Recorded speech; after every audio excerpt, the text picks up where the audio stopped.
Hey, it's your buddy Peace and Harmony with you here today, looking at the role of limiting self-beliefs as they impede and prevent healing and personal growth.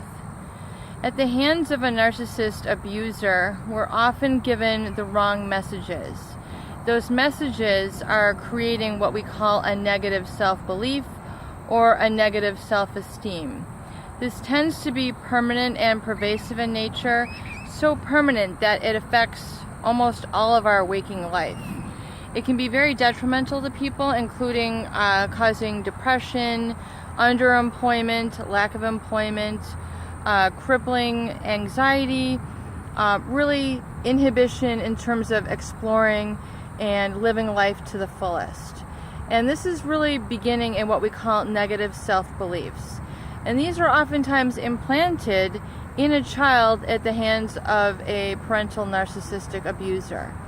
There's physical abuse, where one is physically being hit, physically being tortured, physically being restrained, not given food. These are all kind of under the physical, basically the guise of physical abuse. There also occurs, though, which is even more crippling than physical abuse, is emotional abuse. Emotional abuse at the hands of a narcissist abuser takes many forms in terms of harsh criticism, judgment, negative statements, negative validation, criticism, ongoing disrespect, disrespectful body language, sexual abuse. And these are all meant to serve as methods of control of that child and creates what we call a negative self-image, or what we call limiting self-beliefs.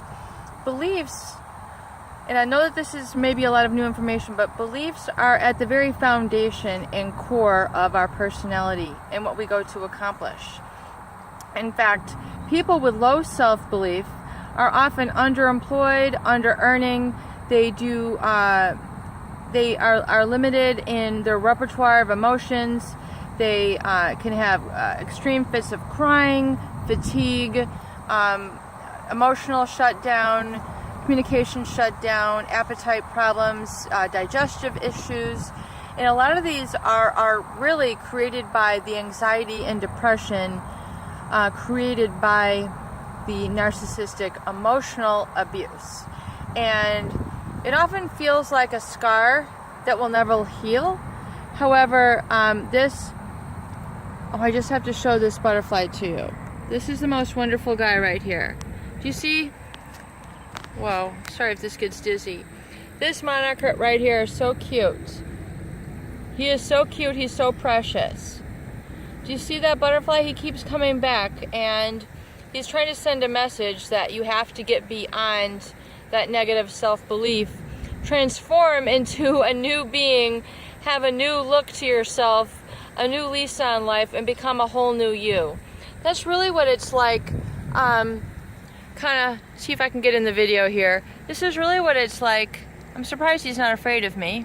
This is really what the healing experience is like when you overcome narcissist abuse. You know, you're handicapped by, and I'm sorry if this is very unorthodox way of conducting a video, but I'm amused by this, and I just want to get this on video because I never thought humans could communicate with butterflies, but we can. I'm going to stay right here, and he's going to come back.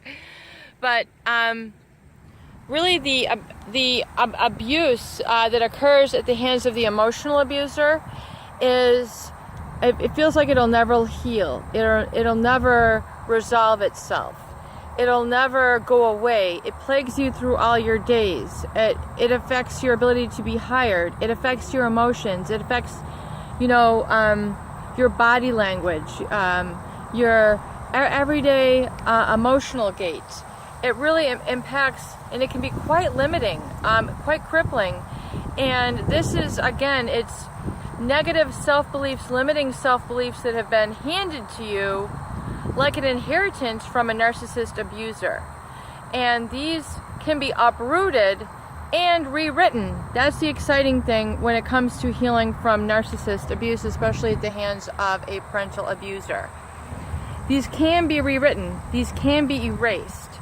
And this is done through study and utilizing of tools, particularly in the method of positive affirmations, positive explorations of reparenting, actively reparenting yourself.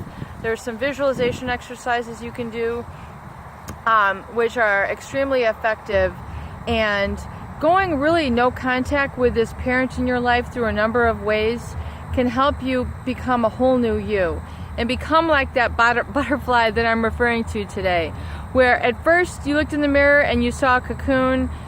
Upon your healing journey, you break, little by little, you break free and you transcend from that cocoon to become a whole new you, a whole new person that you never thought was there.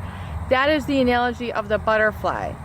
And it's learning to come from a whole new place within you that is not abused, that is not controlled, that is not operating on these limiting self-beliefs that inhibit you through fear, guilt, and obligation. It is positive to do, and it is positive to enact this in your life. It takes a little bit of time, a little bit of practice and work, but it is worth it. If you truly want to overcome the anxiety and the depression that holds you down on a gut level, on an emotional level, on a spiritual level, to the point where you can go out in public and not be crying, and to feel safe, these are the results that you can come with utilization of these tools.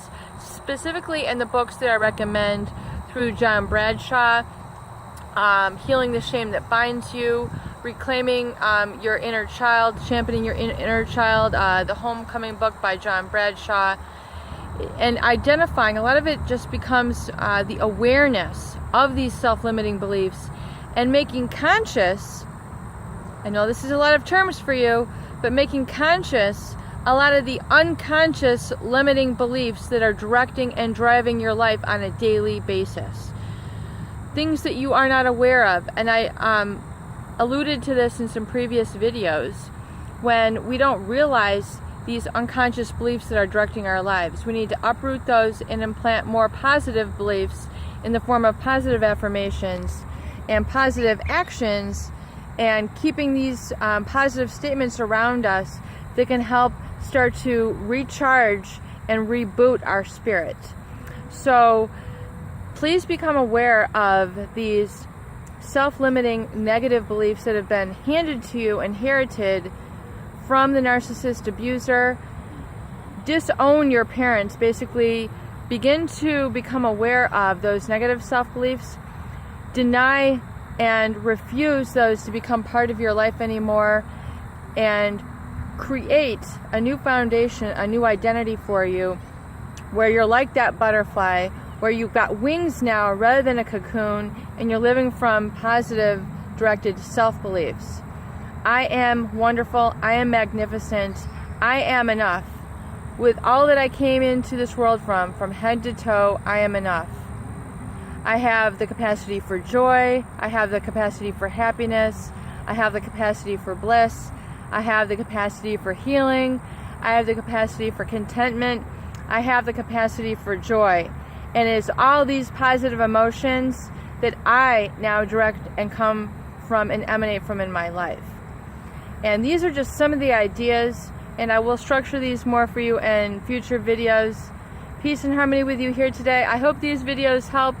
Please share, please subscribe for more great tools, videos, discussions, and begin to let go of those limiting self-beliefs and instead implant new, positive, and enhancing self-beliefs.